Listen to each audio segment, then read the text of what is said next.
हर हर महादेव। ओम नमः शिवाय। मित्रों, तो आज मैं सुनाऊंगी श्री भीमेश्वर ज्योतिर्लिंग की पौराणिक कथा। यह ज्योतिर्लिंग पुणे से लगभग 100 किलोमीटर दूर सह्याद्री की पहाड़ पर स्थित है। इसे भीमाशंकर भी कहते हैं। इस ज्योतिर्लिंग की स्थापना के विषय में शिव पुराण में यह कथा कही गई है। प्राचीन काल में भीम नाम का एक महाप्रतापी राक्षस था। वह कामरूप प्रदेश में अपनी माँ के साथ रहता था। वह महाबली राक्षस राज रावण के छोटे भाई कुंभकर्ण का पुत्र था, लेकिन उसने अपने पिता को कभी देखा नहीं था। उसके होश संभालने के पूर्व ही भगवान राम के द्वारा कुंभकर्ण का वध कर दिया गया था। जब वह युवा अवस्था में प्राप्त हुआ, तब उसकी माता ने उसे सारी बातें बता दी। भगवान विष्णु के अवतार श्री रामचंद्र जी द्वारा अपने पिता के वध की बात सुनकर वह महाबली राक्षस अत्यंत क्रोधित हो उठा।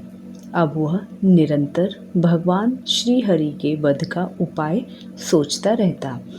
उसने अपने अभिष्ट की प्राप्ति के लिए 1000 वर्ष तक कठिन तपस्या की। उसकी तपस्या से प्रसन्न होकर ब्रह्मा जी ने उसे लोक विजयी होने का वर दे दिया। अब तो वह राक्षस ब्रह्मा जी से उस वर के प्रभाव से सारे प्राणियों को पीड़ित करने लगा। उसने देवलोकों पर आक्रमण करके इंद्र आदि सारे देवताओं को वहां से बाहर निकाल दिया। पूरे देवलोक पर अब भीम का अधिकार हो गया। इसके बाद उसने भगवान श्री हरि को भी युद्ध में परास्त कर दिया।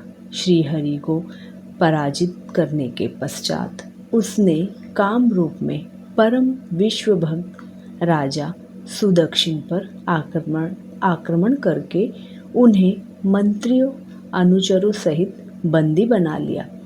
इस प्रकार धीरे धीरे उसने सारे लोगों पर अपना अधिकार जमा कर लिया। उसके अत्याचार से वेदों, पुराणों, शास्त्रों और स्मृतियों का सर्वत्र एकदम लोप हो गया। वह किसी को भी धार्मिक कृत्य नहीं करने देता। इस प्रकार यज्ञ, दान, तप, स्वाध्याय आदि के सारे काम एकदम रुक गए। भीम के अत्याचार की भीषणता से घबराकर ऋषि, मुनि और देवगण भगवान शिव की शरण में गए और उनसे अपना तथा अन्य सारे प्राणियों का दुख कहा। उनकी यह प्रार्थना सुनकर भगवान शिव ने कहा, मैं शीघ्र ही उस अत्याचारी राक्षस का वध करूंगा। उसने मेरे प्रिय भक्त कामरूप नरेश सुदर्शन को भी सेवकों सहित बंदी बना लिया है। वह अत्याचारी असुर अब और अधिक जीवित नहीं रह सकता। भगवान शिव से यह आश्वासन पाकर ऋषि, मुनि और देवगण अपने अपने स्थान को चले गए। इधर राक्षस भीम के बंदी गृह में पड़े हुए राजा सदक्षण ने भगवान शिव का ध्यान किया। वे अपने सामने पार्थिव शिवलिंग रखकर पूजा अर्चना करने लगे।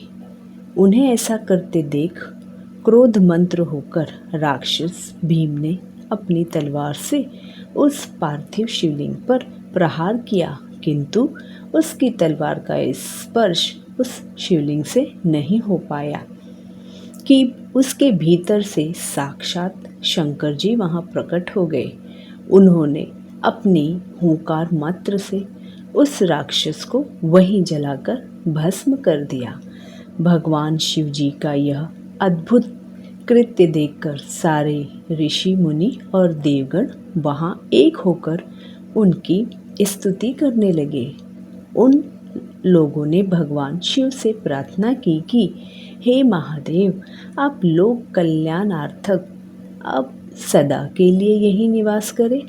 यह क्षेत्र शास्त्रों में अपवित्र बताया गया है। आपके निवास से यह परम पवित्र पुण्य क्षेत्र बन जाएगा। भगवान शिव ने सबकी यह प्रार्थना स्वीकार कर ली। वहाँ वो ज्योतिर्लिंग के रूप में सदा के लिए निवास करने लगे। उनका यह ज्योतिर्लिंग भीमाशंकर और भीमेश्वर के नाम से विख्यात हुआ है। शिव पुराण में यह कथा पूरे विस्तार से बताई गई है। इस ज्योतिर्लिंग की महिमा अमोघ है। इसके दर्शन का फल कभी भी व्यर्थ नहीं जाता। भक्तों की सभी मनोकामनाएं यहाँ आकर पूर्ण हो जाती हैं। तो बोलिए हर हर महादेव की जय। ओम नमः शिवाय। जय भोलेनाथ, जय माँ पार्वती। जय बोलिए भीमाशंकर भगवान की।